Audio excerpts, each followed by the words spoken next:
안녕하십니까. 조세 전문 변호사 고성치입니다. 오늘의 주제는 세무조사 중지를 해야 하는가라는 내용으로 해보겠습니다. 세무조사에 대해서 앞으로 계속 시리즈로 좀 해보겠습니다. 실제 상담이 상당히 많이 이루어지는 쟁점들이 정해져 있습니다. 이 세무조사 중지를 해야 하나요? 이렇게 물어보는 경우가 많습니다. 왜 그러냐면은 세무조사 중지를 납세자가 요청하는 것이 아니고 조사 나온 세무조사 공무원이 세무조사 중지를 요청하라고 신청을 좀 해달라고 한다는 거예요. 그러면 내가 그 요청을 세무공무원의 부탁을 들어주고 해서 중지까지 시켜야 되느냐, 이게 나한테 이익이 되느냐 안 되느냐, 그거를 여쭤본다라는 겁니다. 결론적으로 보면은 세무조사가 중지가 되면 세무조사 기간이 이렇게 정해져 있잖아요. 정해져 있는데 여기서 이렇게 중지를 해버려요. 중지를 해가지고 이만큼 이렇게 중지를 한다 이겁니다. 그러면 이 중지한 만큼은 세무조사 기간이 안 들어가요. 그러면 이 부분 있잖아요. 이 부분은 여기서 중지 끝나고 나서 계속 한다 이겁니다. 이 동안에 본인이 세무 자료를 더 검토를 하고 더 분석할 수 있는 시간을 만들고 그러자고 하는 경우가 적지 않다라는 겁니다. 그러니까 결론적으로는 세무조사가 이렇게 해서 20일이면 끝날 수 있는 거를 이렇게 해가지고 60일도 될 수 있는 것이다 라는 겁니다. 그러니까 편법으로 중지를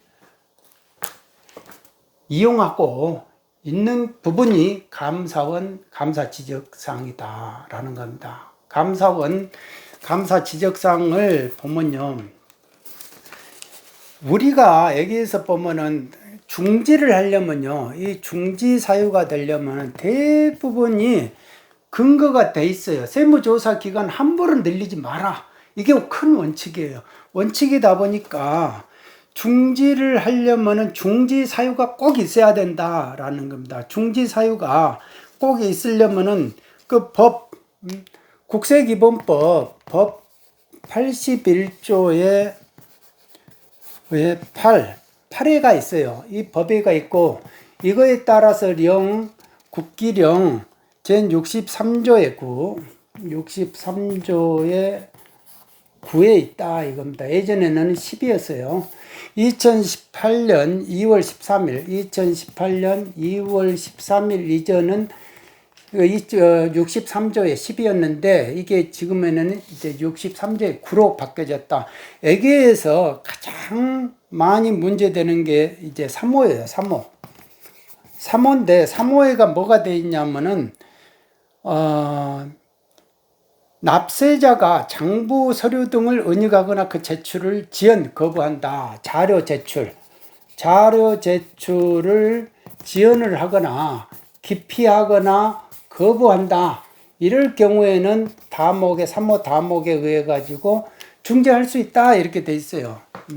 그러면은 납세관서, 과세관서가 자기들이 이런 경우 사유가 있으니까 우리는 중지하겠다라는 식으로 이렇게 한다 이거죠. 근데 이거 아니고는 기본적으로 납세자가 요청을 해야 돼요. 요청을 1호는 납세자가 신청을 해야 돼요. 납세자가 신청한 경우에는 관서장이 오케이 하면 끝난다 이거예요. 그런데 3호에도 이렇게 보면은 자료 제출 지연 기피 거부한다는 명분으로 나 중지하랍니다. 관서장님, 세무사님 이거 결제 올릴 테니까 중지 좀 해주세요 라고 이렇게 쉽게 할 수 있다 이거. 그러니까 중지는 쉽게 할 수 있어요. 일단은 결제가 쉽다는 게 그게 핵심입니다. 핵심. 그런데 이거를 연장을 하려면 이렇게 세무조사 기간이 20일인데 실제로 이렇게 60일까지 이게 연장을 하려면 어떻게 됩니까? 이게 요건이 까다로워요. 국기법에다 요건을 까다롭게 해놨다 이거예요. 특히 납세자 보호심의위원회 이런 거까지도 승인을 받게끔 해놨다라는 겁니다. 단순한 관서장이 세무서장이라든지 조사국장이 도장 꽝꽝 찍어줘가지고 연장해, 이게 안 된다 이거예요. 그러니까 일단은 사유도 필요하지만은 그 다음에 사유가 필요하고 사유가 있어야 돼요. 법적인 사유가 있어야 되고, 그 다음에 여기가 승인이 필요하다 이겁니다. 그 다음에 이게 이제 간사장의 결재가 필요하고, 이런 식으로 엄격하게 해놓으니까 연장을 하려면은 피곤하거든요. 회의를 또 거쳐야 되고, 그러니까 그냥 간단하게 그냥 결제만 올려가지고 관사장한테, 세무서장이라든지 조사국장한테 막바로 결제 받아가지고 중지할 수 있는 이거를 이용을 한다라는 겁니다. 왜냐하면 세무조사 공무원들이 끈이 이 한 사람만 나만 이렇게 조사하는 게 아니고 막 이렇게 열 몇 건씩 가지고 있다라고 하면 동시에 진행을 하고 있는데, 어느 하나에서 막힘이 딱 막히면은 조금 일단 보류해 놨다가 또 다른 거 보고, 그 다음에 또 이거 자료 주면 자료 판단해 보고 분석해 볼 시간이 필요하잖아요. 그러니까 결론적으로는 과세를 더 잘하기 위해서, 그리고 왜 그래야 되냐 하면은 과세가 부실 과세가 되면은 본인한테 불이익이 와요. 불이익이 오니까 함부로 과세도 함부로 못 하는 거죠. 그래서 조심조심 하기 위해서 일단은 중지라도 시켜가지고 그동안에 공부할 수 있는 시간을 만든다 이거예요. 그런 차원에서 중지를 하면은 이거는 위법이다. 세무조사 절차의 위법이다. 라는 겁니다. 그래서 감사원이 감사 지적한 사항이 그 사례가 있다. 그 경우만 한번 세 가지 경우인데 말씀해 보겠습니다. 자, 첫 번째가 납세자가 자료 제출을 기피하고 거부한다. 그리고 지연을 한다. 이거에 의해서 우리가 중지를 했다라고 하는데, 그러면은 그거에 대해서 객관적인, 왜 이렇게 자료 제출 기피 거부를 했는지, 그거에 대해서 객관적인 자료를 결제 서류에다가 첨부를 해야 되는 것은 당연하다 이겁니다. 객관적으로 이런 일이 있었기 때문에 우리가 조사 중지를 할 수밖에 없었다. 세무공무원이. 그러면 그에 대해서 객관적인 자료가, 언제 내가 자료를 요청을 했는데 안 주더라. 지금까지도 안 주더라. 그리고 지연을 하더라. 라는 객관적인 자료가 있어야 되는데, 이 객관적인 자료가 없는 경우가 다수 적출이 됐다라는 겁니다. 다수 적출이 됐다 보니까 그 부분들을 이러면 안 된다. 이래가지고 주의를 준 거예요. 감사 지적을 한 겁니다. 그 다음에 대표적인 거 이래요. 그러니까 한마디로 말해서 조사 중지 이거를 편하게 편법으로 하고 있다 이겁니다. 법령대로 안 하고, 그러니까 위법 부당하게 운용을 하고 있다. 그러지 마라 라는 식으로 지적을 한 거고요.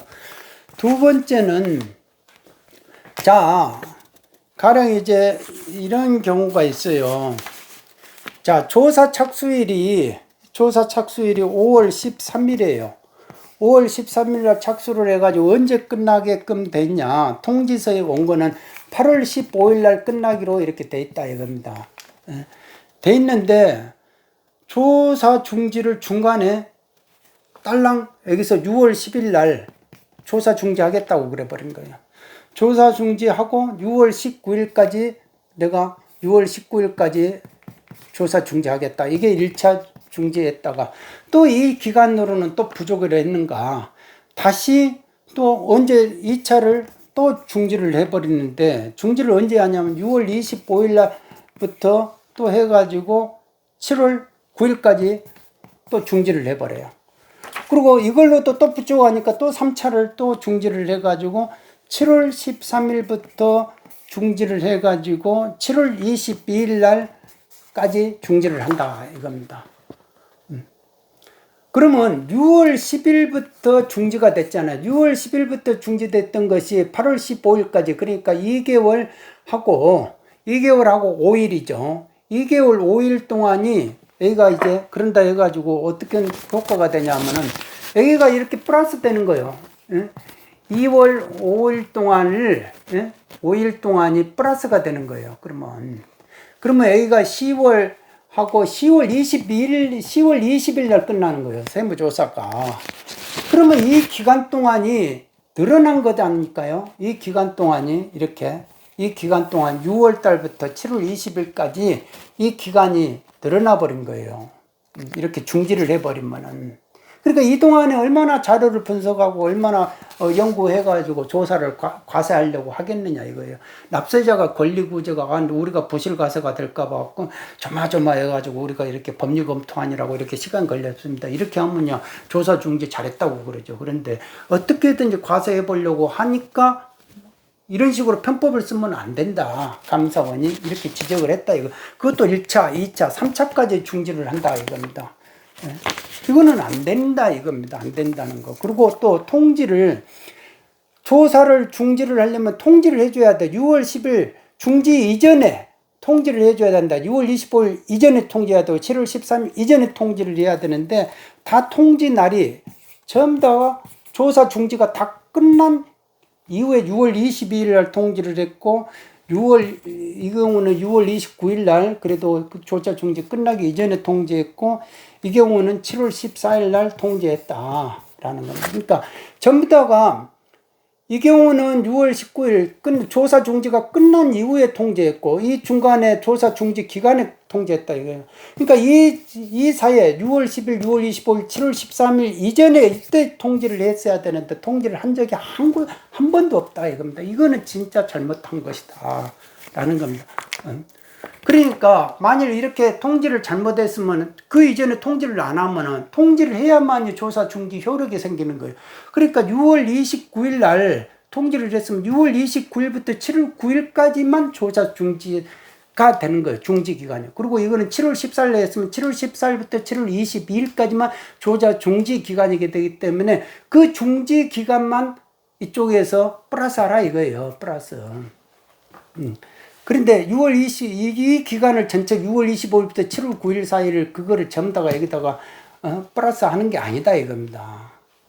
그러니까 이것도 잘못됐다 이겁니다. 그러니까 전체적으로 보면은 중지 사유가 아닌데도 중지 사유라고 하고 그 다음에 조사 중지 통지를 조사 중지 시작 개시 시점 이전에 통지를 해야 되는 그것도 안 하고 그리고 중간에 했다 하면은 그 조사 중지 통지 이후의 기간만 플러스 그 다음에가 이제 연장을 플러스 해야 되는데 그러지 않은 것이다 라는 겁니다. 그러니까 이 부분은 공제를 해줘야 되는 거예요. 이 부분까지 합해가지고 조사 하면 안 된다. 그러니까 그게 잘못됐다 라는 겁니다. 그리고 또 세 번째는요. 자, 우리 과세 사실 판단 자문위원회라고 있어요. 조사하다가 어떤 쟁점이 나와요. 이거를 과세해야 될까, 그러니까 말아야 될까, 이 법률 해석이 필요한 부분이라든지 이런 거는 그 쟁점에 대해서 판단을 좀 해주세요. 라고 하는 거예요. 그러니까 가령 이게 5년짜리 제척기간 일반 제척기간이냐, 사기 기타 부정환행의 10년 제척기간이냐, 이거에 대해서 확인 좀 해달라. 라는 식으로, 이런 식으로 쟁점이 간다 이거예요. 그러면 과세 사실 판단 자문위원회가 열려가지고 그 심의사항을 심의를 할 거 아닙니까? 심의를 하는데, 심의하는 동안에 일단은 이제 조사 착수일이 있었고, 조사 착수일이 9월 24일이고요. 9월 24일이고, 만약 21년 9월 24일이다. 그러면 22년 1월 20일까지가 이제 조사 기간인데, 이 과세사실 판단 자문위원회를 열었다 해가지고 10월 달에 열었다 이거예요. 10월 달에 열어가지고 11월 30일까지 위원회가 아직 종결을 안 하기 때문에 이 동안에는 그러면 중단한다 이렇게 되는 거예요. 1차 중단 해놓고 나서 다시 또 위원회가 또 열어가지고 12월 1일 날부터 12월 16일까지가 이렇게 또 위원회가 열려가지고 위원회가 회의가 종결 될 때까지 이 기간은 전부 다가 중지를 하겠다 이렇게 하는 거예요. 이게 위원회에 열렸기 때문에 이거는 중지하겠다 라고 해서 중지를 해버리고 나서 위원회가 끝나고 나서 10년으로 한다 5년으로 한다 이렇게 이제 결정이 나오면은 이 부분만큼 회의가 이루어졌던 이 기간만큼 여기에다가 또 플러스 해가지고 다시 하는 거죠. 이게 잘못됐다는 거예요. 이게 잘못됐다라는 겁니다. 왜? 과세사실 판단 자문위원회의 회의를 받는 동안에는 이거는 중지할 수 있다. 중지 사유가 법령에가 없어요. 없으니까 잘못한 것이다 라고 해서 감사원은 감사 지적을 그렇게 했다 이거예요. 주의하라. 앞으로 이런 일 없도록 해라 라고 했는데, 이제 감사 지적을 받지 않은 어떤 사건 같은 경우는 이제 불복을 했을 거 아니면 계속 소송으로 갔어요. 소송으로 가가지고 이렇게 주장을 했다 이겁니다. 주장을 하는데 법원은, 그러니까 제가 자꾸 말하지만 법원도 세법에 대해서 무지하다 보면은 별 생각이 없다 보면은 오히려 구제를 못 한다니까요. 이렇게 감사원이 이런 거에 대해서 감사 지적을 할 정도로 해가지고 공무원 신분에 징계를 하고 있는데, 법원은 뭐라고 하냐면은, 아까도 제가 말씀했잖아요. 시행령 63조의 10, 시행령 63조의 10, 이게 3호예요. 3호. 3호여야 되는데, 3호 라목에 뭐가 있냐면은, 그냥 기타 부득이한 사유, 뭐 이런 식으로 추상적인 규정이 있다 이거예요. 그 규정으로도 중지가 가능하다. 막 이런 식이 되는 거야. 아니, 그러니까 세법을 엄격하게 해석을 해줘야 될 입장이 법원이잖아요. 그런데 그런 추상적인 규정을 가지고 그 추상적인 규정도 이에 가나 다목에 준하는 준하는 사유 뭐 이렇게 돼 있거든요. 그 말을 그렇게 엄격하게 해석해야 되는데 본인들이 더 이거를 3호라 안 하고 사망이라고 이렇게 또 판결문도 잘못 적었어요. 사망. 63조의 13망. 이런 식으로. 사망이니까 아무리 찾아봐도 나오나요. 그러니까 3호를 잘못 적었다. 그러니까 판결문도 잘못 적은 그 판결문을 가지고, 그것도 고법 판결문이 그래요. 그렇게 해서 이 정도는 잘못은 잘못인데 사소한 잘못이니까 위법까지는 아니다 이렇게 나와요. 법원에. 그러니까 법원이 누구를 위한 법원인지를 모르겠어요. 그러니까 저는 상당히 이런 부분들이 법원이 호환이 돼야 된다 이거예요. 법원에 또 자꾸 재판만 하는 사람들만 존재하면 안 되고, 세금이나 경제 이런 부분들은 밖에 있는 사람들하고 자꾸 호환이 돼가지고 판사도 교류가 이루어져야 된다. 밖에 있는 사람이 안에 들어가서 판사하고 이런 부분이 있어야 된다 이겁니다. 그러니까 경제 활동을 해본 사람하고 안 해본 사람하고, 생업을 내본 사람하고 안 내본 사람들하고, 그리고 세법을 사건을 많이 해본 사람들하고 안 해본 사람들하고 이렇게 틀리다라는 겁니다. 감사원이 감사 지적해가지고 뭐라 할 사항을 왜 법원은 그거를 걸러주지를 못하느냐. 그것도 사소한 위법이라고 그래요. 사소한 위법. 사소한 위법. 그러니까 뭐뭐 해야 한다라는 규정이 있는데 그 규정을 위반했기 때문에 위법이다 이렇게 말하면은, 그거는 훈시 규정이고 뭐 해도 되고 안 해도 되고 이런 식으로 본인들이 세법을 본인들이 그렇게 엄격하게 해석을 안 해버리는 거예요. 하여간에 희한한 사건들이 간간히 있습니다. 오늘은 여기까지 하겠습니다. 여러분 모두 건강하시기 바랍니다. 감사합니다.